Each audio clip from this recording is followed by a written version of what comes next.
I'm not quite sure what I should say in French. What is the bonjour?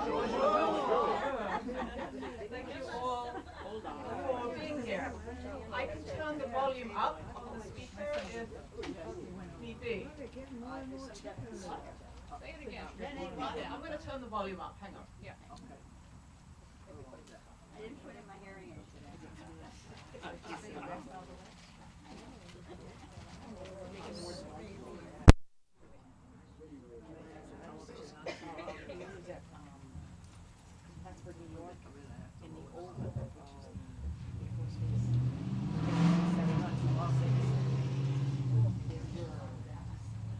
Okay, that's a bit better, isn't it? Oh, yeah. Well, welcome everyone. It's just an amazing turnout, isn't it?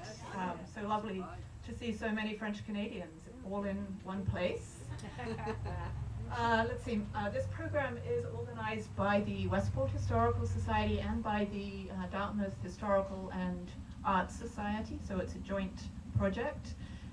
Just curious, how many Westporters are here? Can you raise your hand? Is it mostly? Okay, and how many Dartmouth people? A few Dartmouth people. Good. Okay. So this project is about creating a historical archival collection at the Historical Society that is more representative of our community. When I looked in our collection for things connected to French Canadian history, I found two things. One is a very blurry picture of French Canadian mill workers gathered outside the Westport factory. And that photo is also hanging in Lee's Market. That's one thing. The other thing, it's not really part of our collection. It's a human being called Claude Ledoux. And he has contributed a lot of information about his family to our collection. But I'm hopeful that as a result of this gathering, we will have a far more representative collection and archive. So hoping that you will share photos that you brought. We can take digital photos very easily, or if you have a large amount of material, perhaps we can arrange a time for you to drop it off at the Historical Society, and we will scan it and get it into our collection, where it will be available for researchers.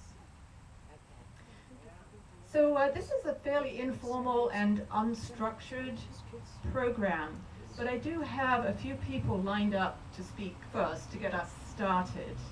So we have Claude Ledoux, we have Richard Gifford, we have Don Dufault, and then there are a few people who have emailed me, so I might ask them to speak. But then it's really open mic, you know? We will pass the mic around, and I would love to hear stories that you might have. And then at a certain point, I will bring the group discussion to a close. And you are welcome just to continue the conversation, but it will be off camera, should we say. Off the record. Let's see, restrooms, if you need them, are in the building behind us at the back. We have water, if you need it.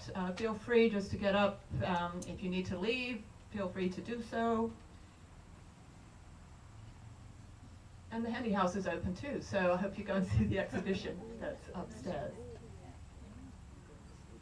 I have a handout with some questions that will help guide you perhaps in some of the conversation that we have.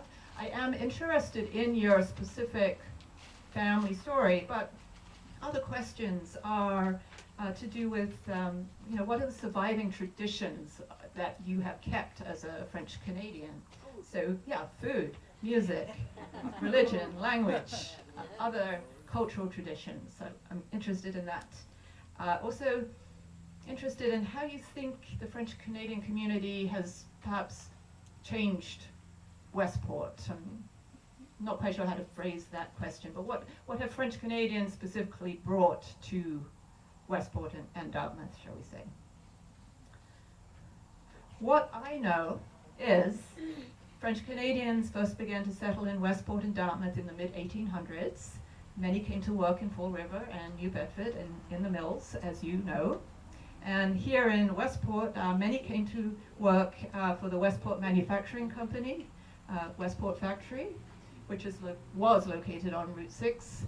And they congregated in the factory village on Beedon Road and Forge Road. And those little factory houses are still there. And I suspect that there are some French Canadians who are still living there. I'd love to know if there are any here today.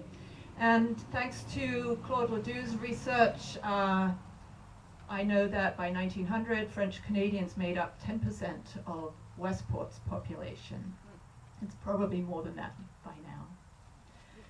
So I am going to hand over to Claude, and then I think we'll go to Richard, and then to Don, and then we'll open it up for discussion. Thank you, Jenny. I'm going to stand up for it so I can handle the stuff a little better. Okay, make sure you hold the mic close to you. Okay. Everybody here all right? Yeah. This won't take long. Oh, yeah.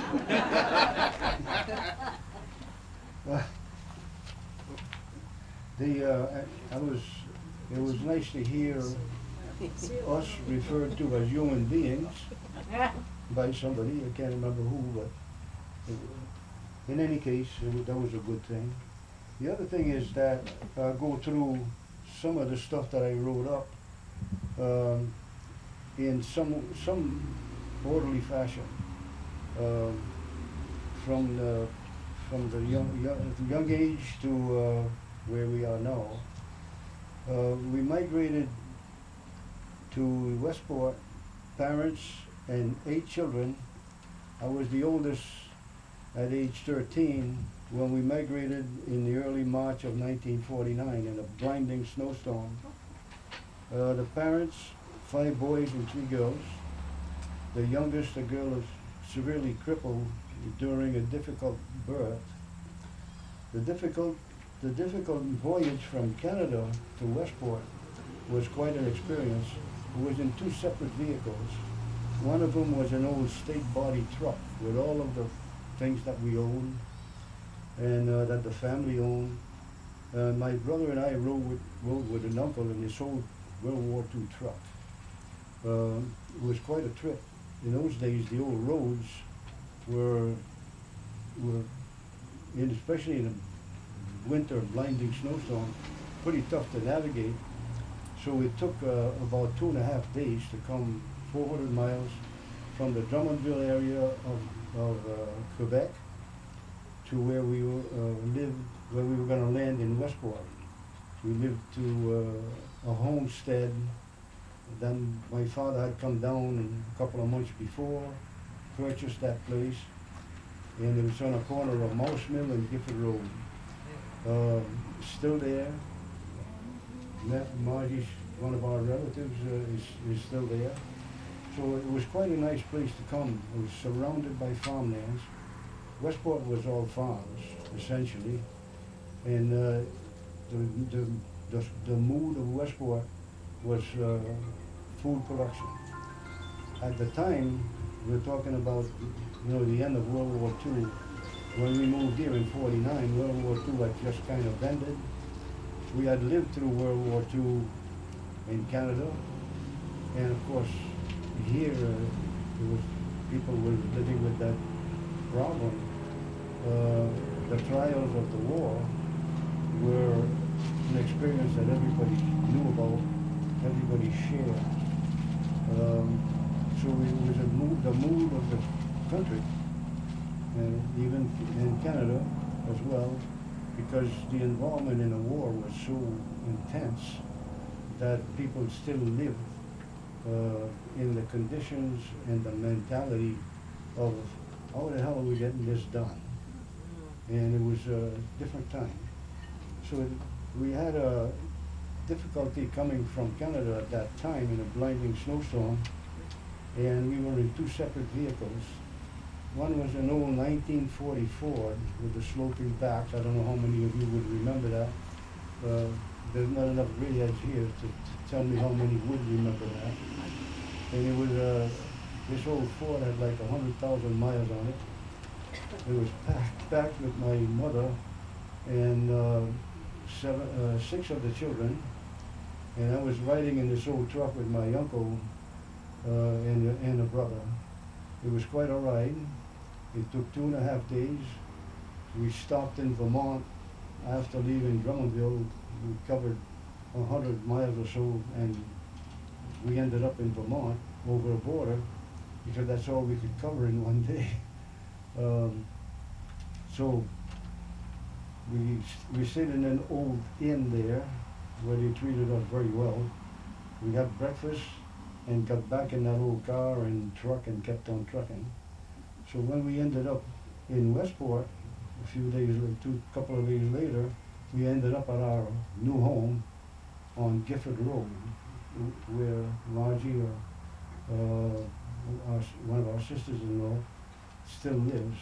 Quite a nice place. We were very fortunate to land in a community which was agricultural minded. It was a production community. Farming was intense. It was close by. It was everywhere. Different kinds. Dairy farming was the big deal because dairy farms produce not only milk but meat, and they generate a need for food. Feed for the cows. Feed for the cows was in 100-pound bags in those days. And the big contest from the boys, my age, was who the hell is going to pick that bag off the ground and get it on his shoulder first. He became the hero of the gang for a while. So that was a trial by fire for that time. The Westport school system was very conscious of adapting kids to life and to education.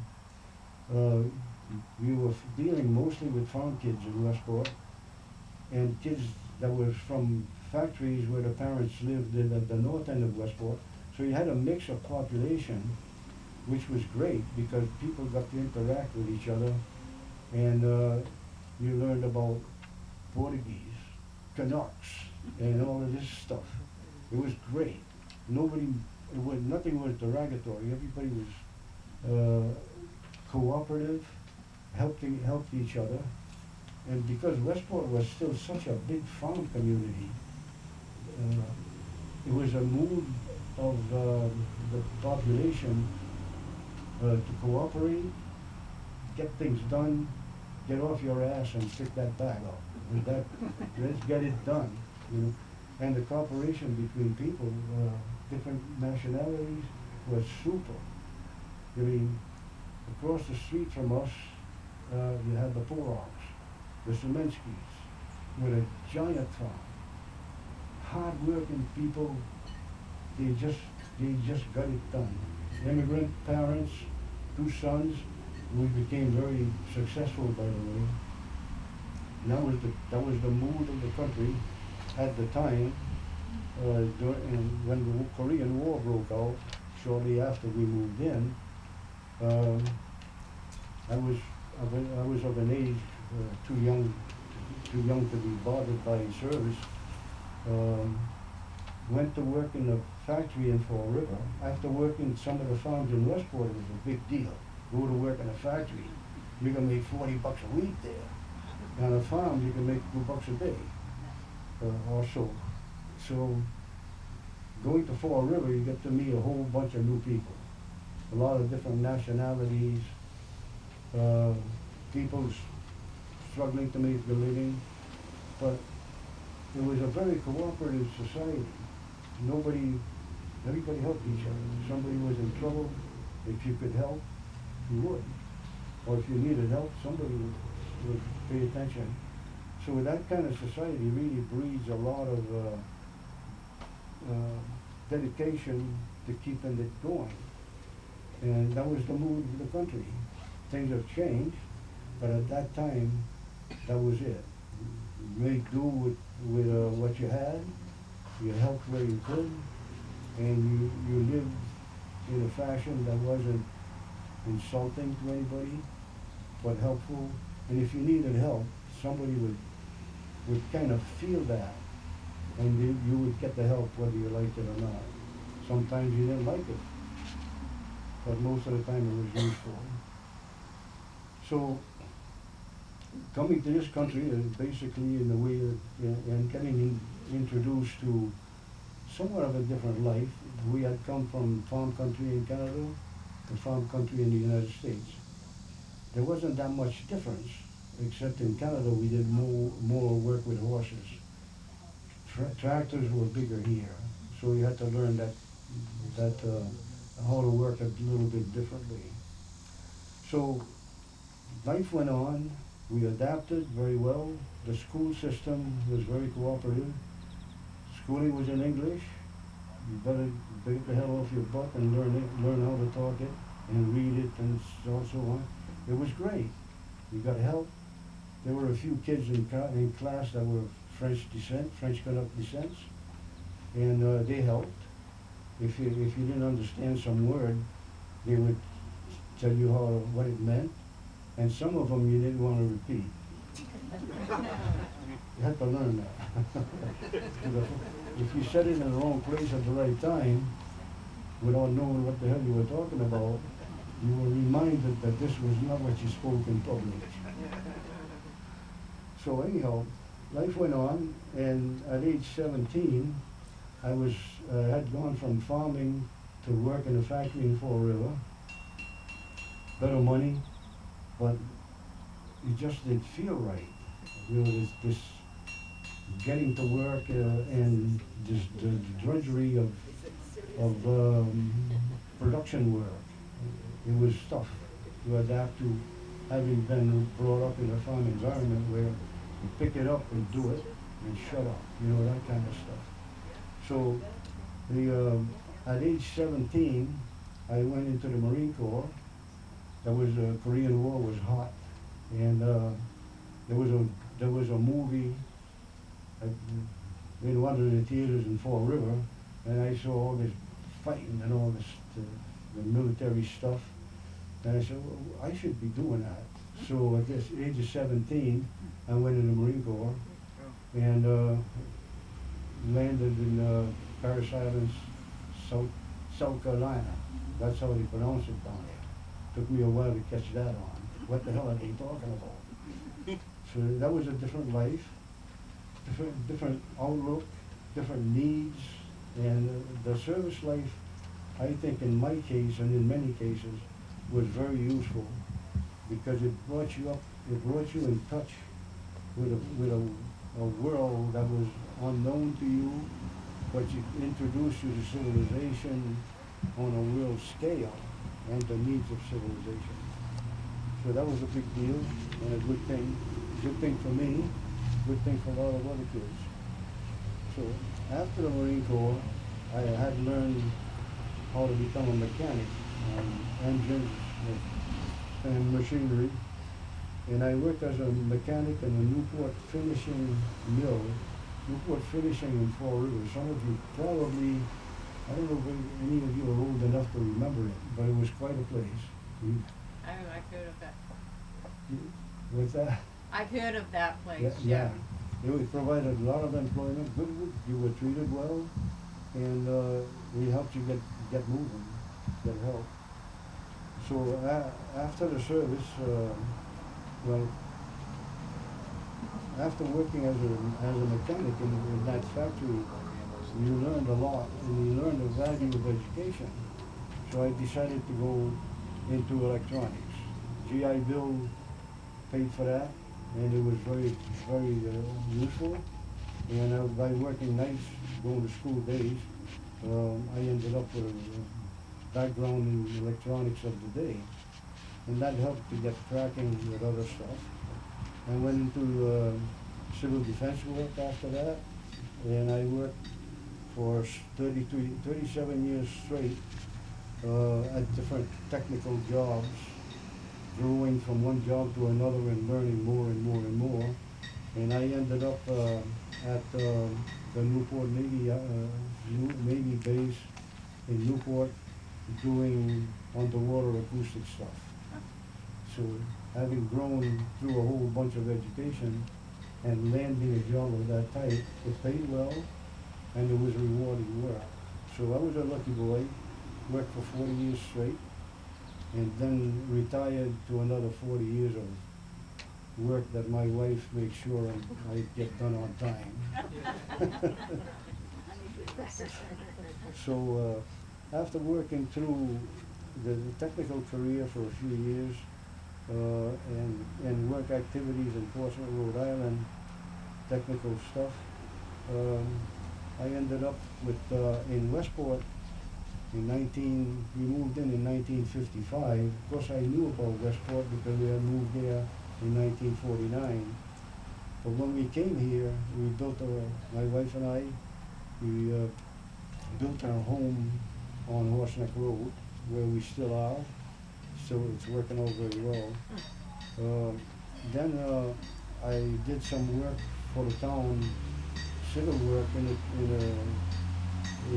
as a selectman, planning board member, and a bunch of other unrewarding stuff. But it was very good learning experience. So having done quite a bit of that, my total career of work was about 50 years of paid employment. Since then I've been unpaid employment, which has also worked pretty well. Okay.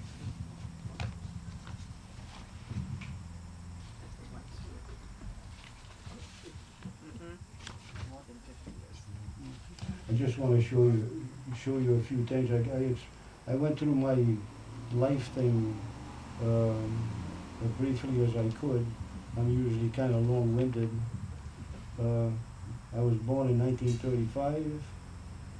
In 1940, Second World War broke out in Germany, and some of you will remember this, that those years, 40 to 45, were unbelievable years for the world. And we felt it everywhere, in Canada, here. So that was a moment in my life that changed our whole direction. It changed the direction of many of you here, because it was such a shock to civilization to absorb all of this conflict. And having learned how to absorb it and live with it, I think made all of us pretty damn strong. And it stays with you all your life. You just can't lose that. Let's get the goddamn crap done and shut up. You know, that kind of stuff. So anyhow, I thought I'd mention that because all of us felt that to some point, and it was good for all. It just bred into us a mentality that this is not bullshit. You got to get it done. So anyhow, that was some of my background.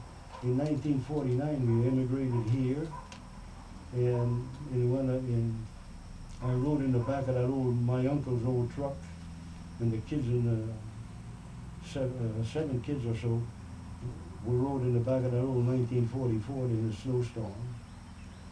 I was lucky to end up in a farm community. You just went to work right away. The farmers all needed help. They treated you good. They paid you. They didn't pay very much, but so what? You were doing okay. So the farm work of the day kept you alive, and that's when I decided after 2-3 years of farm work to go into the Marine Corps. I thought that would be easier than farm work. It turned out differently.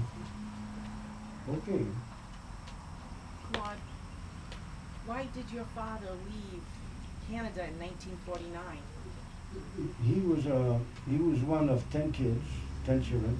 He was like the last three that thought, and he had in those days they apprenticed in different companies he had apprentice in a meat cutting grocery store type stuff.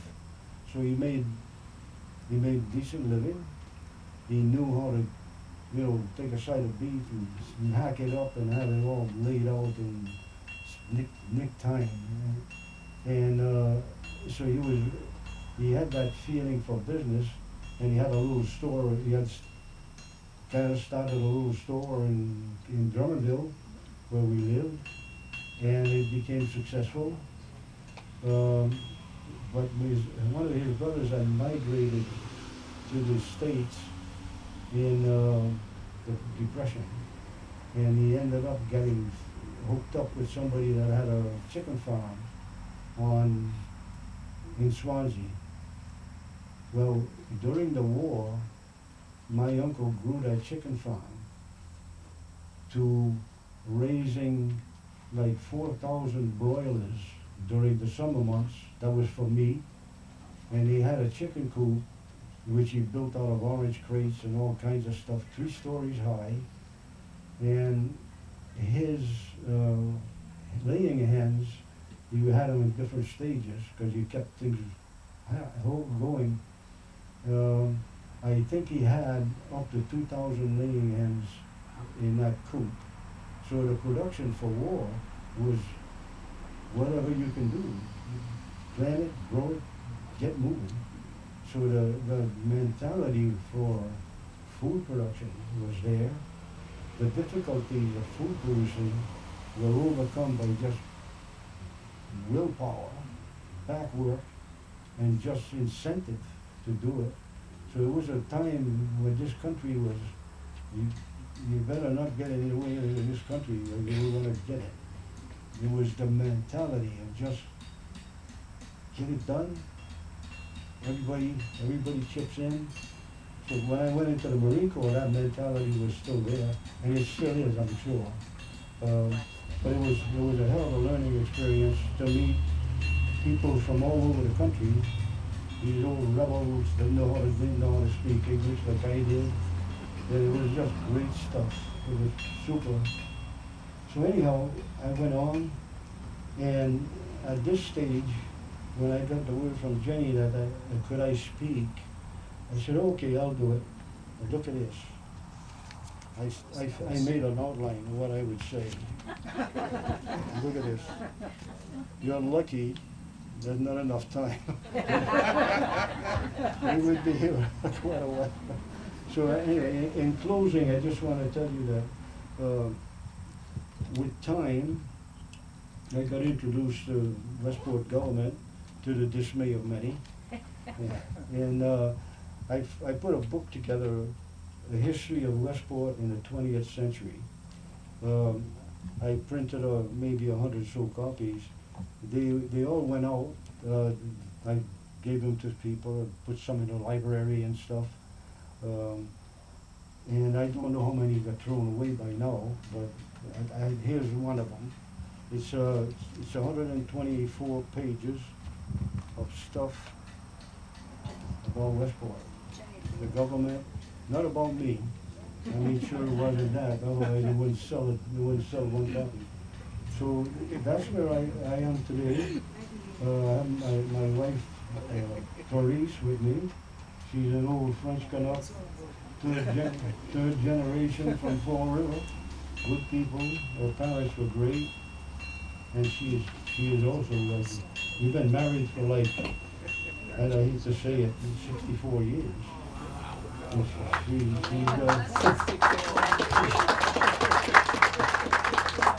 she's got a tenacity that's unbelievable. Otherwise, I would have been kicked down the road a long time ago. So anyhow, thank you for your patience. I hope I haven't been too long-winded. And thank you for inviting me.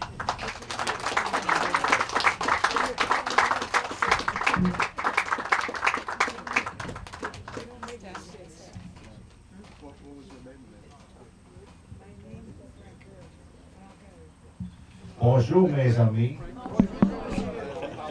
And that's the limit of my French. My name is Don Dufault, or as the Canadians would say, Dufour, for now Dufour. And both sides of my family were all French Canadian, obviously the Dufault side and on my mother's side. And today I'm gonna talk more about my mother's side because it has more of a connection to Westport. Just very briefly on my father's side, they also immigrated from Canada, from mostly the Quebec region. They were farmers. They ultimately ended up in Fall River about early 1900s or so. Lived down the Flint or up the Flint. Yep. All right, some of you probably recognize that terminology, and it was a very dynamic French Canadian community at that time, in particular Fall River. I think I heard a statistic once that at one time maybe 40% of Fall River was French Canadian. They were just importing. They had so many mills and they needed a lot of workers, and they actually went out and sent agents to Canada to have people come in. A little bit, as far as why they immigrated, at least on the Dufault side, this is anecdotal on my great-grandfather who moved his family, had a beautiful farm, and I've been up there and visited it. But it was just the hard work, and it was work that he did not want his family to go through because he went through it for all of his life. And so he wanted a better life for the family, so that's why they moved up here. So enough about the Dufaults. I'm going to talk about the Gagnons, okay, on the Gagnon. That's on my mother's side. Actually, my mother was a Lemaire, and my grandmother married a Gagnon, so that's how we got to the Gagnons. So there'll be a lot of a little bit of repetition. The first Gagnons that from my family that arrived here 140 years ago, 1883. They immigrated from the Kamoruska area of Canada, which is along the St. Lawrence Seaway. It's maybe about 100 miles north of Quebec City in that area, okay, for those of you that are familiar with it. When my second great-grandfather, his name was Pierre, he was 61 years old when he immigrated. So you can imagine immigrating, bringing in his family. He was 61, he had 5 children, one of them stayed in Canada, the other 4 came here. And his wife's name was Philomena Levasseur. And the other thing, maybe some of you are aware, not so much this day and age, but back in the 1800s, the wife always kept her maiden name. Very, very seldom would ever take the name of the husband. So all her life she was Philomene Levasseur. Is it still the case? Yeah, okay. And Philomene was 20 years younger than Pierre, okay? So that, we'll have to kind of figure out what happened there. They both arrived with their family, again, in the United States, 1883, and they ended up living and moving to Westport, and they actually, and it was referred to a couple of times, they did live in one of those houses on Beaton Road near the Westport factory and did work at the Westport factory. When we were kids, every time we would take a visit to Lincoln Park, my mother, as we drove in the parking lot, would always point and say, you had relatives who lived and worked in that factory and lived in that house. And it was the Gagnons that were in there. Now, Pierre and Philomene, as I said, had 4 children. The youngest of those children was one of my great-grandmothers, and her name was Claudia. Now, when Claudia was here, moved in with her family, she was 4 years old, and she had also an older brother who was 12 at the time. And I know that they all ultimately did work at the factory. Anecdotally, Claudia did work as a maybe 12 years old, 13 years old. She was working in the Westport factory. The documentation that I found, unfortunately, I don't have any pictures of them, but I did find a census, the census of 1900. They were still living in Westport in 1900, and Claudia was a ball winder. That was her job at the Westport factory. She was a ball winder. Now, the other thing, there was a reference to that picture, and it's actually hanging up in Lee's Supermarket at aisle 7. It's a great picture. It calls French Canadian workers at the Westport factory, and the date on that is 1899. Well, Claudia was working at the Westport factory in 1899 because she didn't get married till 1900. So I wouldn't say absolutely certain that she's in that picture, because again, I don't have a picture of her, so I'm not really sure what she looked like at that point, but I always kind of think that she's there, all right? And I also welcome any of you that go shopping at Lee's, go to aisle 7, it's right there at the aisle, and think about me, because my great-grandmother Claudia might be in there. Claudia did end up getting married in 1900. She married another Gagnon.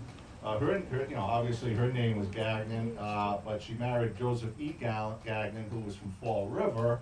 So I asked, when I was doing my genealogy, I asked my mother, I said, Mom, how come a Gagnon married a Gagnon? And she would say, oh, that they weren't related, Well, guess what? Claudia and Joseph were second cousins.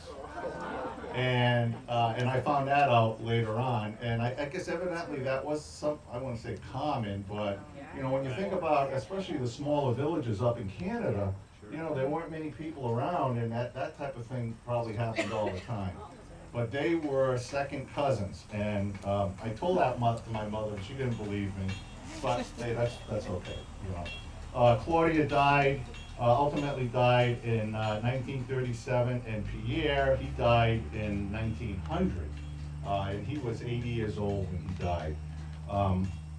So that's really the history. I'm certainly amount of pride that when we moved to Westport, that I still had that connection with not only my French-Canadian roots, but the fact that there's a connection in the town of Westport to my family, and that's something every time I drive by there, I think of them, that they're in my thoughts. And so that's about it. That's all I have, and I thank you for your attention.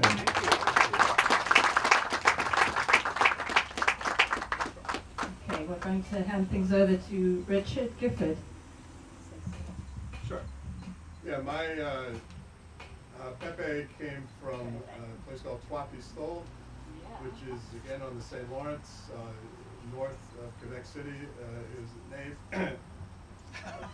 His name was Majorique.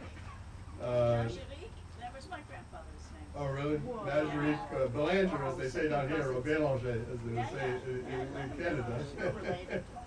And Meme came from much even further out the St. Lawrence, in Gaspé, in a little place called Ruisseau Aribor, which means backward creek. It's out where a place where the tides were so high that the creek would run backward.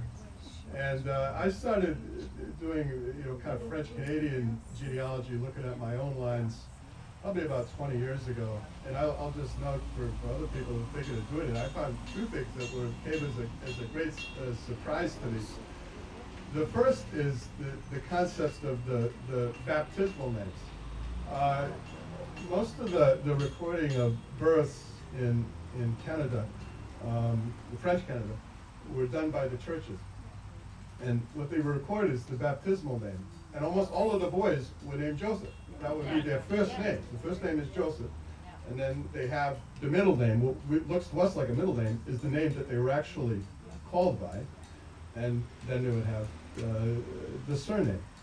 And almost all the girls were Marie. Right? So, but this created problems. In my own family, my uncle Leo, who, when it came time to get a passport, he was born in the United States. He was born, I think, in Dartmouth.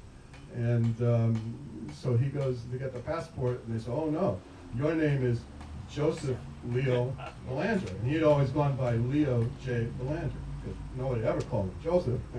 But that's the government, as well as a big problem. And then my aunt, Doris, she was Marie Doris Belanger, and so she had, and it took him a long time to get that straightened out. The other phenomenon that I found strange, and it had done on my father's side, being Giffords, Westport Yankee genealogy, was the concept of deep names. I'm sitting next to a woman who has a deep name, who goes by the name Francois, which is a common deep name. I knew right away for Leclerc, which is actually the surname of my meme. But so now, in the case of my meme, she was from a branch of Leclerc's that did not use Francois as a deep name. The Bélanger, they didn't use deep names at all. But I have my great-grandmother Bélanger, she was Roi dit Desjardins. And that is an instance of where you look at where some people came to the United States. Some of them would go by Roy, which is the spelling. Some would go by Desjardins. Some would go by King, which probably they were almost like assigned at the border, because phonetically, Roi is the same as R-O-I, which is the French word for king. And some were given the name Gardner, which is the closest common English surname to Desjardins. So you get some very complicated situations where they came. Where they came to the United States. And the deep name is something that, my understanding is, they carried over with them from France. Most of these people came from France between about 1630 and 1680. But it's a phenomenon that still happens in Canada, but they stopped doing that in France more than 200 years ago. Nobody has deep names anymore in France.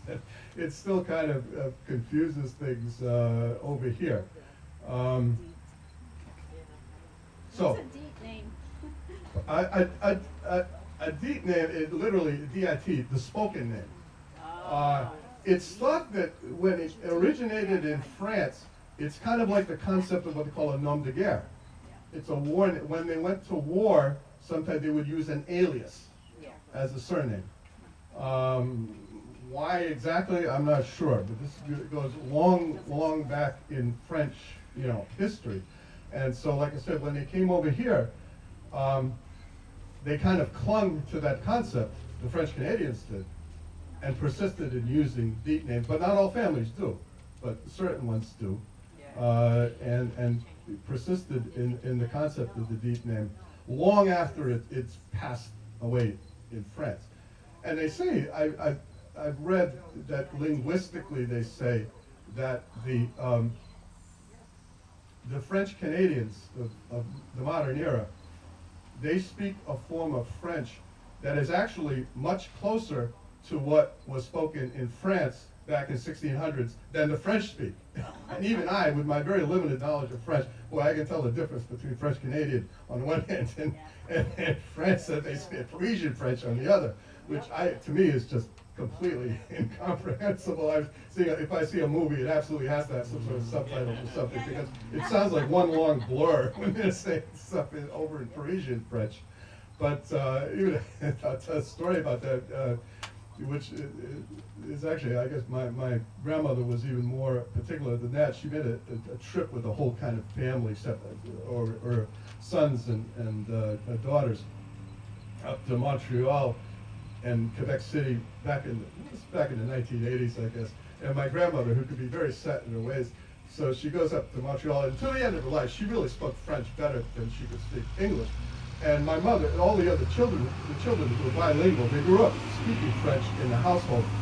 And they would go into these shops and stuff in Montreal and Quebec City, and I said, Matt, speak French to them. They're going to understand French much better than they speak English. My mother could tell they were like native French speakers. And they was, no, and she could be stubborn. I'm not going to speak French to them. They don't speak it right. In Montreal and Quebec City, they didn't speak it right. And I asked my mother, I said, well, were they speaking French right? I said, that's the same French I grew up speaking, growing up in Dartmouth and New Bedford. So they certainly seem to speak it right to me. Sir? Yes? Can you tell us about the filles de roi, the daughters of the king? I'm not familiar with that, so no. Yes, you are. I am? You must be. That's how come all the French people came to Quebec. They had to bring the women with them from the king. Oh, yeah. I That's think right. Most of the descendants. Oh, really? Okay, well, maybe Claude could fill you in, because I'm not really familiar with that. Yeah, I didn't know that. The only thing I know about the pattern of the French migration is that the ones who settled along in Quebec City and along the St. Lawrence Seaway, when you look at them where they their origin points back in France, they tended to come from Normandy, which means that most of us my own ancestors, since they settled in that area, and definitely I know in both cases Leclerc and Bélanger, they both came from Normandy. We probably had Viking ancestry in there too. No, it was very heavily settled Viking, and that the Acadian French tended to come from the Bordeaux region and Gascony in the southwest of France. But that's all I know about that. I think maybe I've heard about that feud, but I don't really know about it. My own, my great-grandfather Bélanger, who came in 1900, he settled in Northbridge, Massachusetts, which is kind of a suburb of Woonsocket, and he worked in the mills. Pepe had a very unusual occupation. He was a professional baseball player, and he played for about 20 years or so, professional baseball. And one of the stories I tell about him, in 1923, he played for the Hartford Senators, who were in the Eastern League, which was kind of like AAA. They didn't have AAA at the time, but it was the highest of the minor leagues, and he was injured halfway through the season. And they said in those days they didn't have to keep paying the salary if you were injured. But they told him, we'll keep your salary, but you have to teach this kid how to play first base, who was a backup outfielder. And so he did, and he was pretty successful. The kid's name was Lou Gehrig, who replaced him. But for that year, Lou Gehrig hit 305. They each played about a half a season. Gehrig hit 305. My grandfather hit 323. So he out-hit the greatest hitting first baseman ever to play. And it continued a friendship with Gehrig that lasted to the end of their lives. Gehrig was living he was very homesick. He was considering quitting baseball altogether. He lived in a hotel, but he used to come over. My Pepe and Meme, who had just married, rented a house at the time, and he used to come over for dinner quite often. And there's one story I remember. Meme didn't particularly like this story because they thought we were making fun of her, which in a way I guess we were. But after Gehrig and had dinner, my mother would have been about 1 year old, who was the oldest. And after they finished dinner, Meme was like doing the dishes in the kitchen and stuff. So Pepe, whose job it was to kind of instruct Gehrig in the finer points of first base, took a pillow down off the couch and he put it on the floor. And he was showing him the different positions you take, like if the ball was between the catcher and the pitcher, how you would adjust, and the different positions at first base. So after Gehrig left, Meme, who didn't understand very much English, my grandfather, I think, took to English right away, but Meme didn't understand much English at the time. But she was kind of laughing in the kitchen. I said, what are you laughing at? He says, well, that's a nice young man, and I'm glad that you're trying to get him a girlfriend, but he's never going to get one teaching him how to dance that way.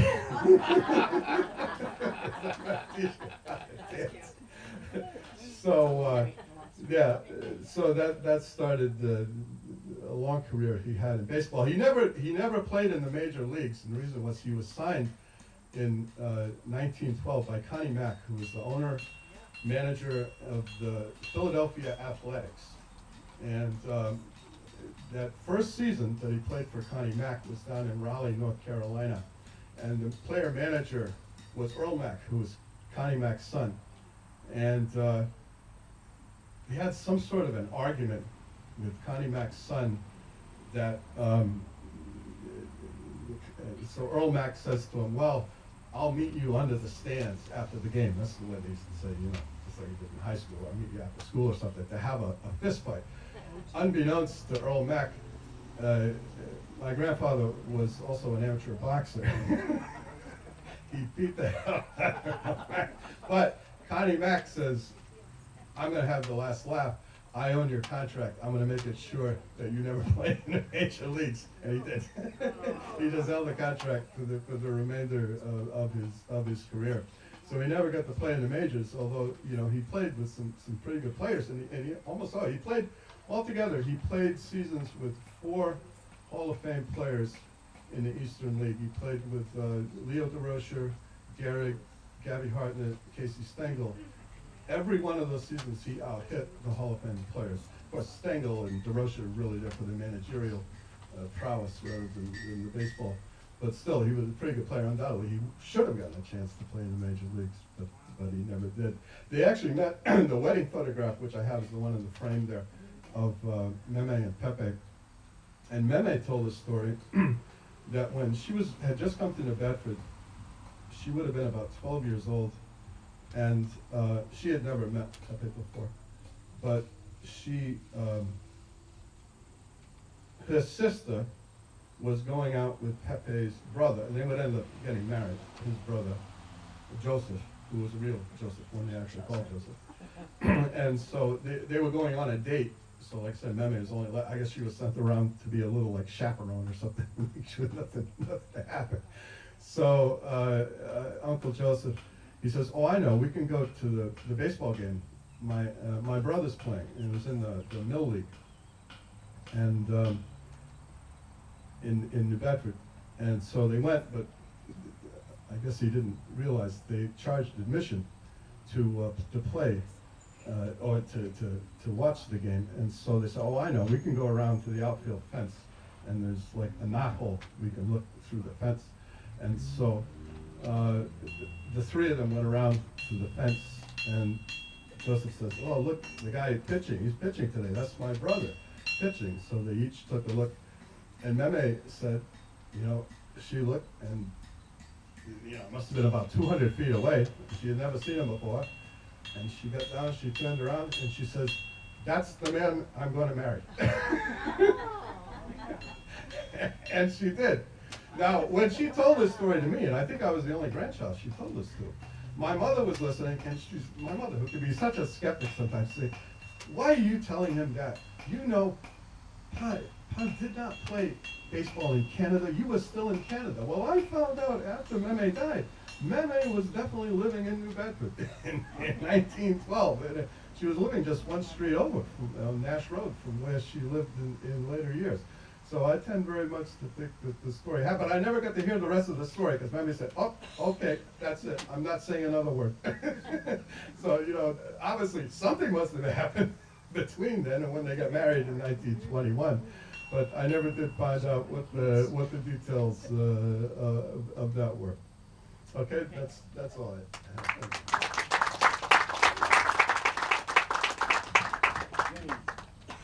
Okay, we are going to hear a bit about Dartmouth.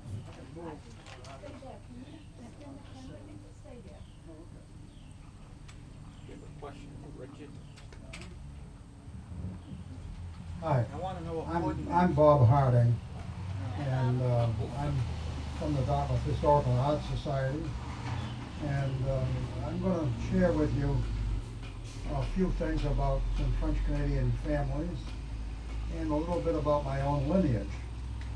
It turns out that my great-grandmother, whose name was Euphemia Spooner, her mother was Mary Voder. And I've speculated and investigated and done research, and I'm quite sure that Pierre Voder, when he came over, was asked his name, and he said, my name is Pierre Voder. And he was forever after Pierre Voder, V-O-T-E-R. And there's a small family named Voder, all descended from Pierre. And I'm quite sure they really are Foders, because those of you who speak French know that the pronunciation of F-A-U-T-E-U-X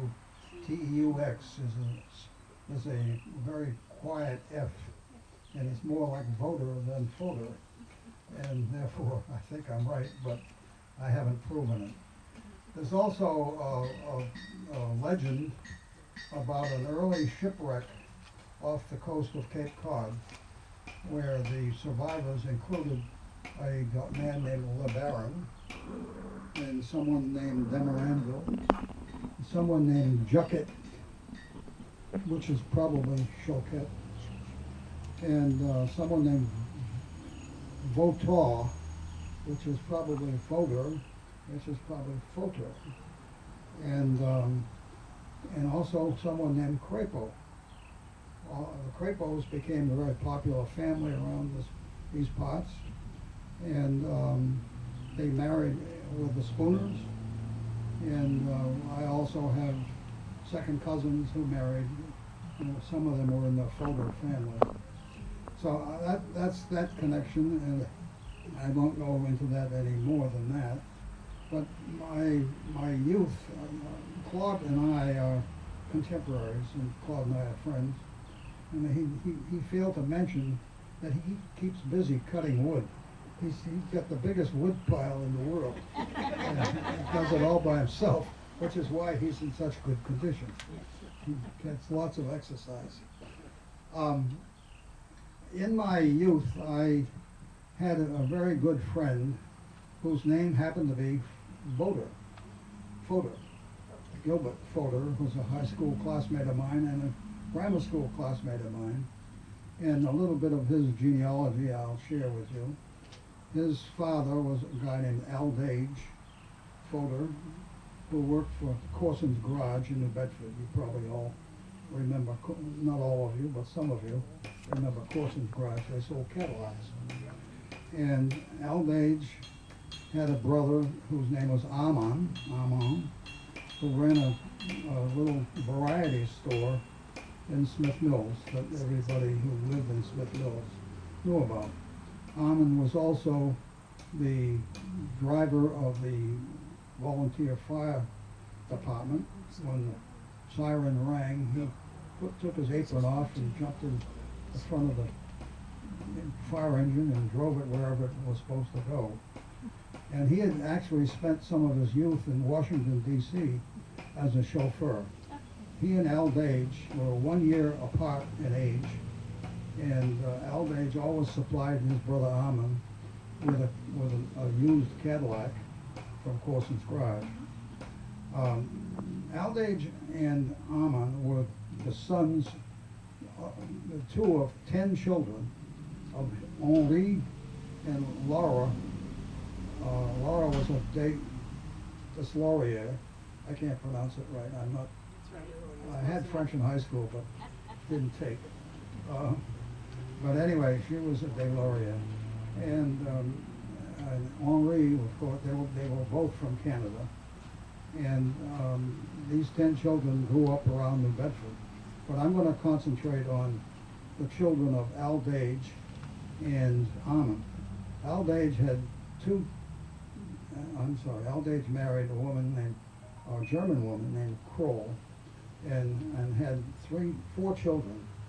They were Muriel, Robert, Gilbert, who was a schoolmate of mine, and Richard, the youngest son. And Gilbert, who was my classmate, ended up had a career with the American Can Company, and in that career, the most interesting thing that he did was to get involved with the flip-top cans that American Can invented. And he went around the world installing equipment to manufacture those cans. So he has had his hands on something you probably touched with your lips over the years. That was Gilbert Foder. And Gilbert had one daughter whose name was Suzanne, and she and her mother, who was an airline stewardess that Gilbert met when he was traveling around installing equipment, lived in Chicago. She's elderly, and Suzanne's the only caretaker she has. And I communicate with Suzanne because as a classmate of mine, Gilbert, I have organized class reunions of our high school class of 53 from Dartmouth.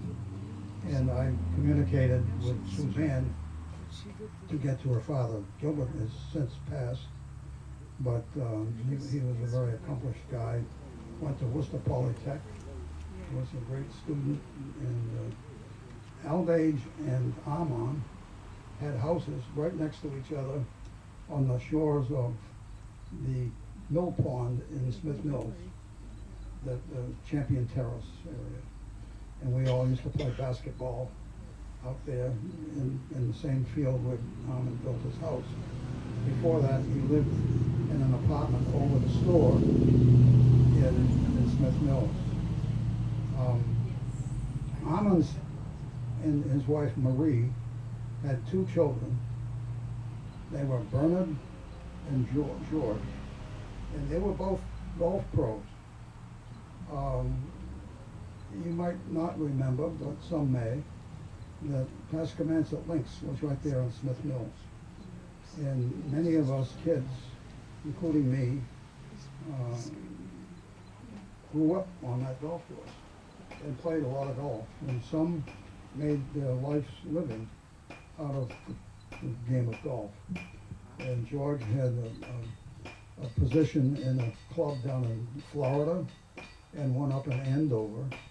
And he died at the age 79 fairly a few years ago. And about 9 years ago, he's about my age.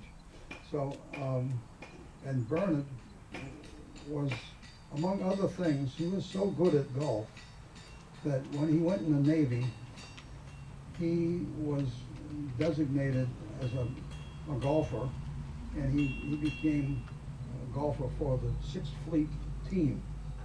And he traveled all over the world playing competitive golf for the Navy, U.S. Navy, and later went on the tour, played with Palmer and some of his other people. Unfortunately, he had other issues in his life that didn't allow him to go as far as he might have gone with his talent. He was an exceptionally talented golfer. Some of you may know the New Bedford Country Club 4-ball, which is coming up next week, the annual 4-ball. He played in that with a guy named Al Fico from Brockton and put on a show that you will never believe. I was caddying at that time, and I witnessed some of the golf that he played. Just a phenomenal golfer. And so I wanted to share that. The other experience in my life that I would like to share is there's a family, French-Canadian family, with whom I know Claude was very familiar, named Wilfred Yergio and his wife. And they lived on the corner of Lucy Little Road and Old Westport Road, right across from their corner sand pit. And they used to, as a matter of fact, they used to go, the children, there were seven or eight children, they used to go swimming in the ponds made by extracting sand at the sand pit. We all used to go swimming there. Very icy cold, pure water. And most interesting thing, Mr. Yergio, besides working in a textile mill, also I ran a farm, raised chickens and turkeys, and had a few pigs. And it was always a big celebration at the time when it was time to slaughter the pigs. And it was such a big celebration that I think all the neighboring relatives and friends were invited to the farm, and a large 50-gallon drum of hot water was prepared, and a big wooden platform raised up chest level was constructed, and they put the young big cousins in the pig pen and cornered the poor old pig. And after that, you can imagine what happened. But they shaved, they killed the pig, dunked the pig in the water, shaved the pig, saved the blood. The women ran to the house, making sure the blood didn't curdle so they could use it in making some food, and proceeded to cut the pig into pieces and distribute the food for the winter. And that was really quite a thing to witness. I was a young boy, and I was a neighbor and a friend of some of the family, and it was something very memorable to me. Also, of course, they raised turkeys, and when it came to Thanksgiving or Christmas, they gathered all the help they could get to come and help gather the turkeys from the yards, bring them into the place in the barn where they put in a funnel and taken, had their heads chopped off or whatever, and all the feathers were removed. But it was a community effort, and I'm quite sure it supported the family with the sale of these turkeys.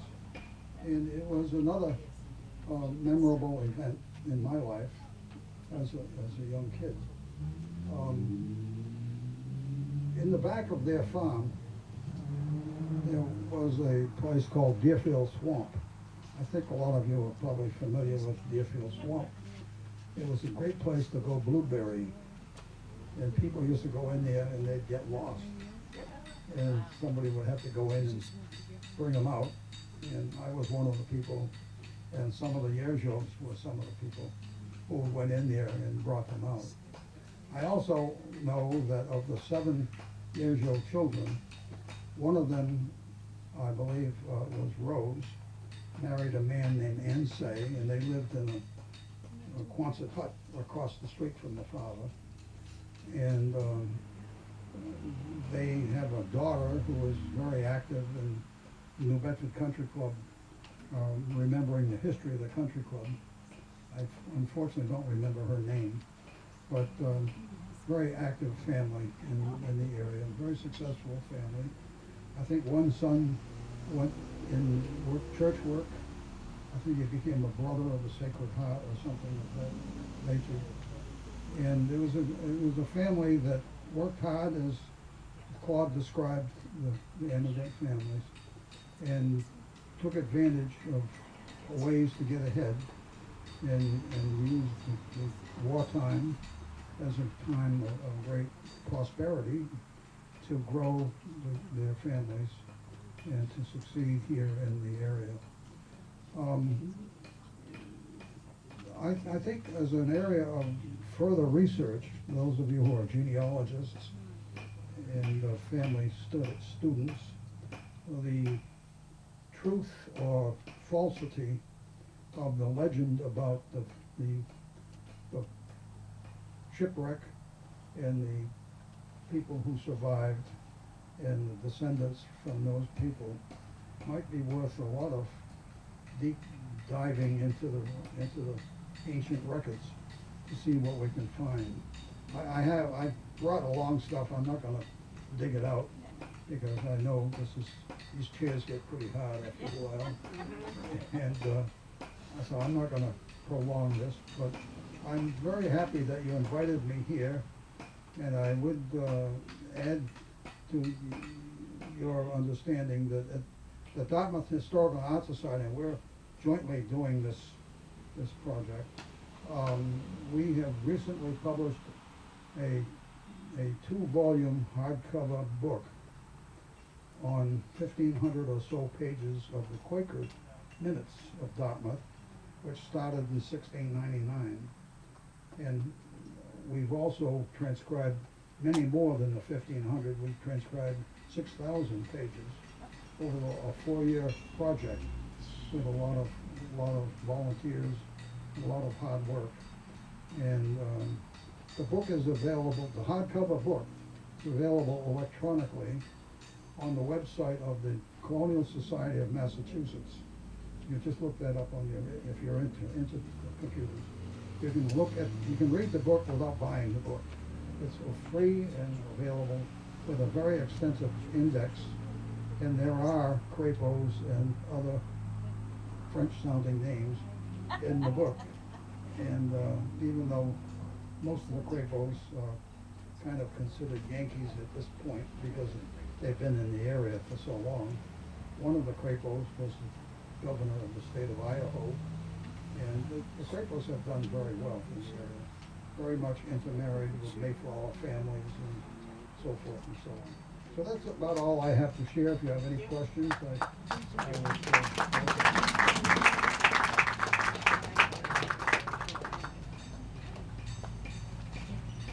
Okay, let's start our open mic session. I did receive a very interesting email from the forest. Would you be willing to talk fairly briefly about what you have just done? Hi, my name is Dennis Forrest. My grandmother and grandfather both matriculated from Quebec, so I'm going to talk more about my grandmother. And they both worked at Westport Factory. The whole family, my great-grandparents, and my grandmother and her brothers and sisters came here in 1900 from a little village just southeast of Matan up on the Gaspé Peninsula called Saint-Léon. And they came here in a covered wagon, horse-drawn covered wagon. Up there is basically logging and fish. So my mother always told me about how she came here in a covered wagon, and I always, for years and years since I was a kid, always thought about it, and I always talked to her, and I said, geez, I wonder how Meme felt, and I wonder how they all felt. So I got it in my head, over 50 years ago, I want to trace back, I've driven up there, but I want to see how they felt coming back here in a covered wagon. So I decided years and years ago, I want to walk back that route. So this May 22nd, I followed as best you can, because I had to go to hotels and different places. I walked back over 700 miles to back up to St. Leon, over 700 miles. I ended July 4th, so it was quite the thing, but it was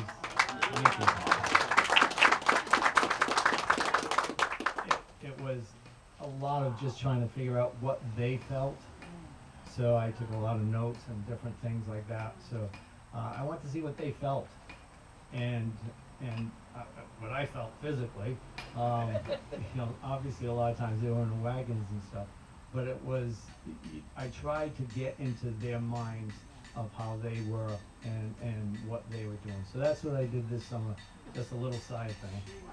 So.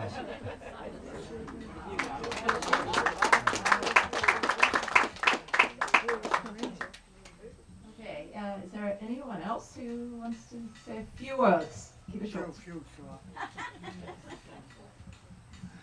This is most recent. I left this area in 1989 to move to Fitchburg, Mass, and then worked in the wallpaper factory.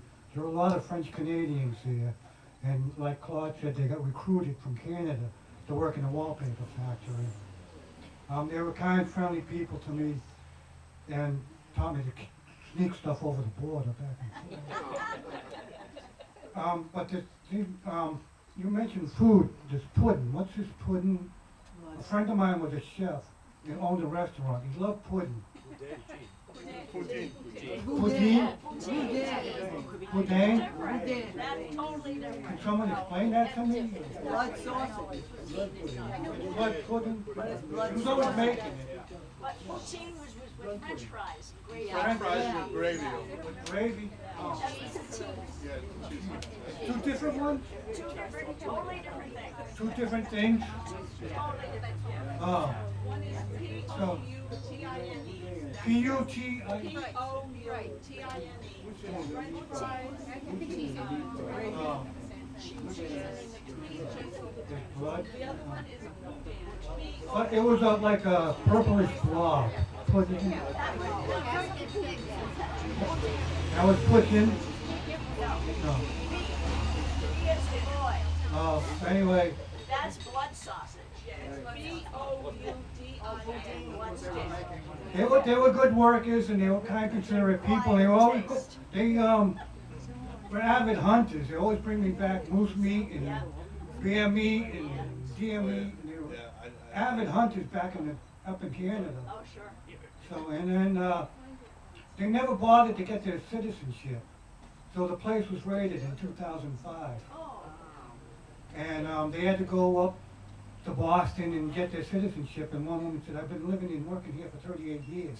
Yeah. Now you want my citizenship? But they almost got deported, but they had to come. So that's my story. Thanks.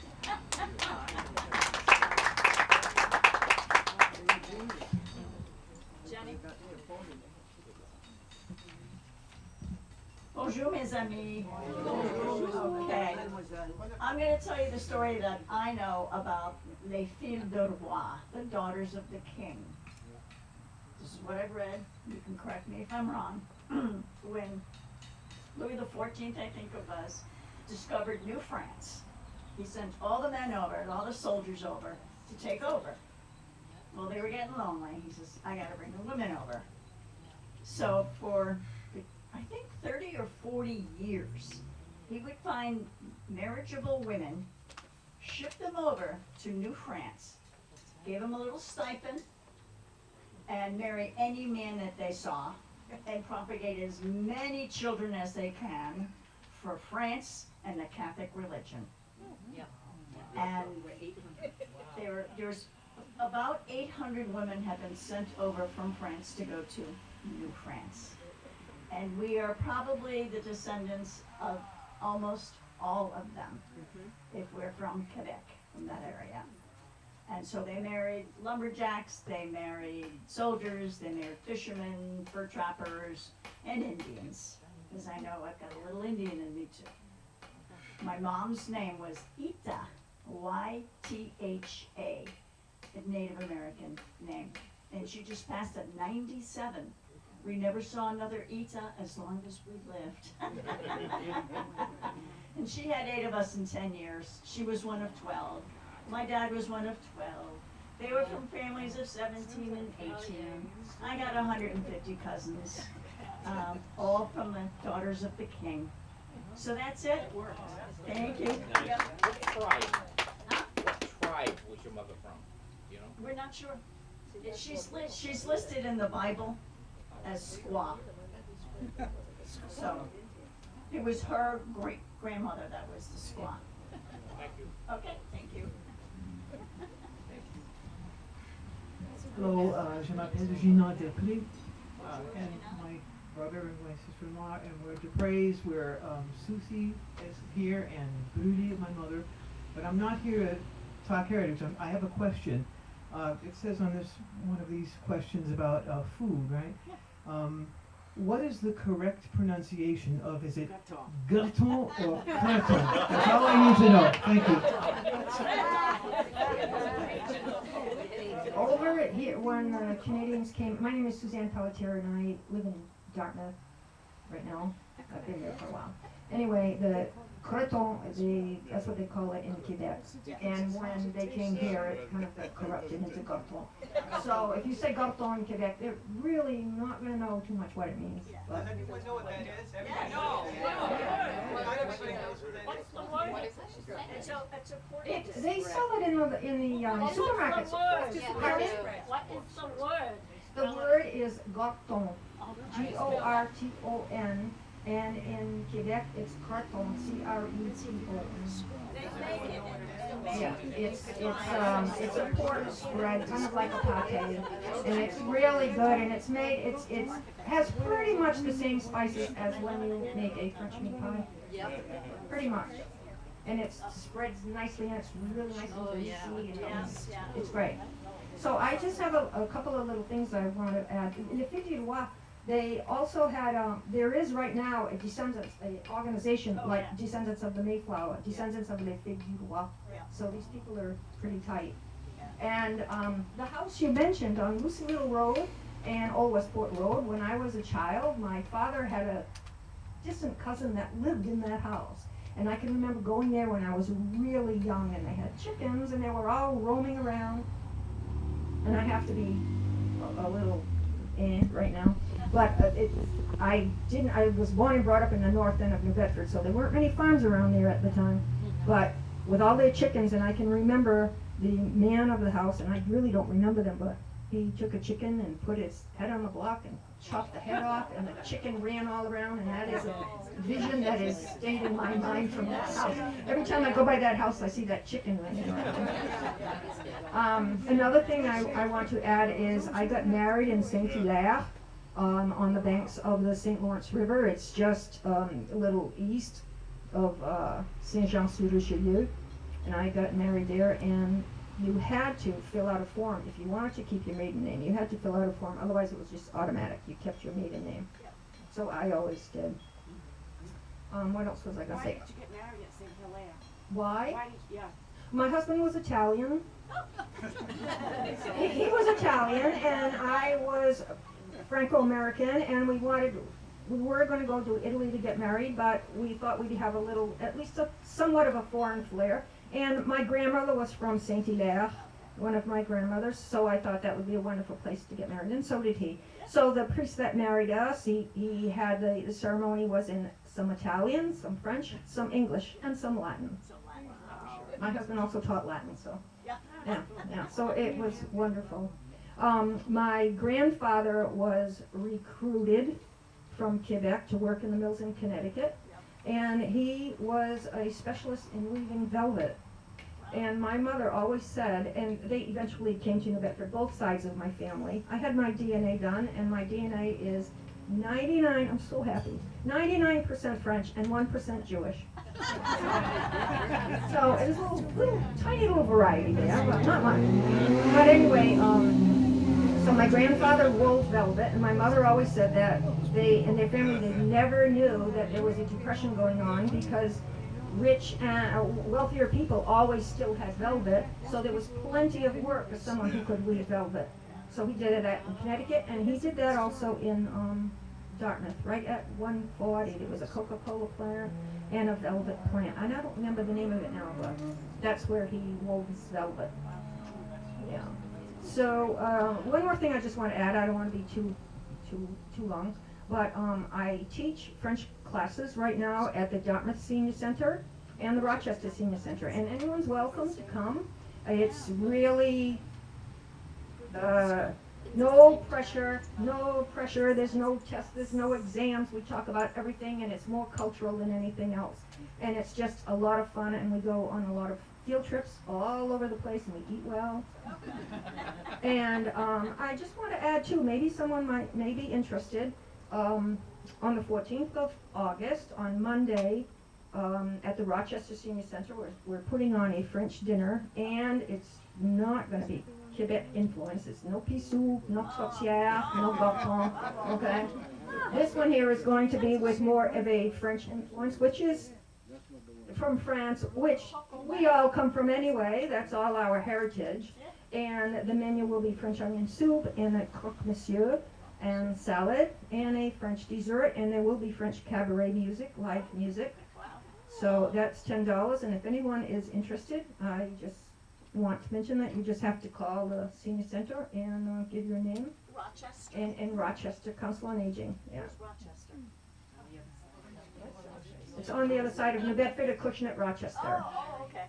Yeah. Did you teach in school? Were you a teacher? Yes, I taught 25 years at UMass French. Yeah. Okay.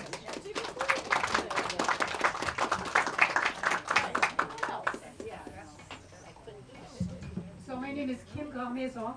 Garmaison. In the last 6 years, after I retired from my job, I started doing some research on the genealogy of my family, because I knew where they came from. Basically, they're all Quebec. Two of my grandparents were born. One was Rimouski, one was Kamoruska, the other was St. Croix. My fourth grandparent was actually, she was second generation born here. But one of the things I've done so far doing the genealogy was the Filles de Roi. So on my grandmother's, my father's maternal side, she was Lebec. She came here in 1888. She was 3 years old. They lived on Main Road, 278 Main Road. My grandfather had a mortgage. He bought a house. They had a farm. And as I started going back to the genealogy, lo and behold, Filles du Roi, we go all the way back to Robert Levesque, and his wife, who was Janine Chevalier, and she was a Filles du Roi. That's the first that I found, but that society of the Filles du Roi, now I'm going to apply to it because I just found out about that recently. So it's kind of a cool thing. There might be more with the other grandparents, I don't know yet, but it's nice to be able to trace that one and keep doing that. So Ancestry has been just an amazing thing for me to be able to find out things that I would never have known about my grandparents, because everyone else that could have told me, they're all gone. Speaking French in the household was real important, especially my Pepe Flanet. He was from St. Croix. He spoke French in his house always. Once he passed away, no one spoke it anymore, so we lost it. So I think I'm going to take you up on the French classes, because I went to l'École Notre-Dame, Toulouse, in Fall River, French from kindergarten through the 8th grade. Had it in high school, but I'd like to be able to have a conversation again. So, thank you.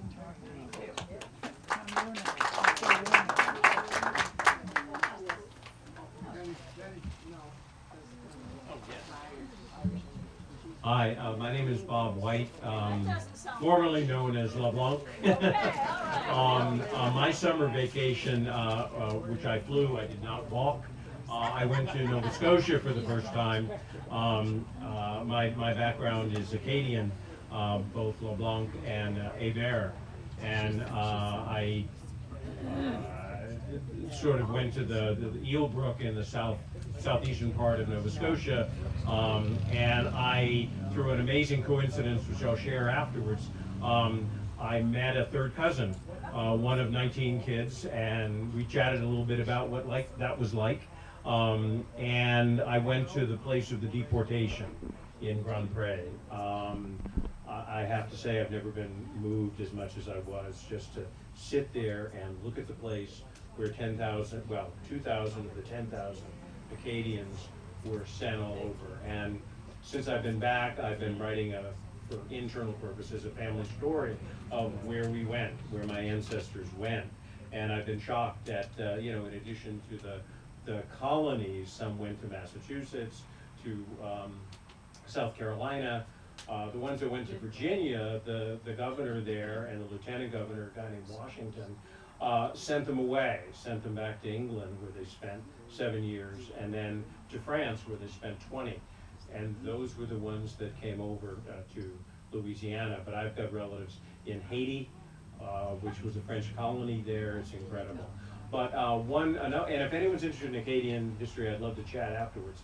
One question: when I was up there, I learned of a tradition called Tintamarre. August 15th is National Acadian Day, and my grandkids were down, and I may be in trouble because I taught them the tradition, at least as I know it. It involves a parade making a lot of noise with pots and pans. So has anyone heard of it or done it? Or? Been there, done it. Tintamarre. Tintamarre means a lot of noise. Right, like right. A cacophony. Yeah. So anything that you can make noise with, join the parade. This is great. Done. This is great. And I ran into it by accident, so I was really blessed. Is that to keep the evil spirits away? I don't know. No, it's just to make noise. Just to celebrate. It's to celebrate their heritage. Yeah. And to be heard. And the other thing is, anyone from Newfoundland, there's something called an ugly stick. It's a way of welcoming people. If you look it up on YouTube, it's huge. You've got food on it, pots and pans. Again, there's a lot of noise. Jenny? Okay, at this point, I'm going to bring the group discussion to a close, but I'm hoping that some of you will stay. I think some of you have brought materials, and I'd love to see them, so I'll be over in this area. I would encourage everyone just to stay and talk amongst yourselves. If you haven't been into the Handy House, take a moment to go inside. And I just want to thank you all for being here. This has been absolutely wonderful. Thank you. Thank you for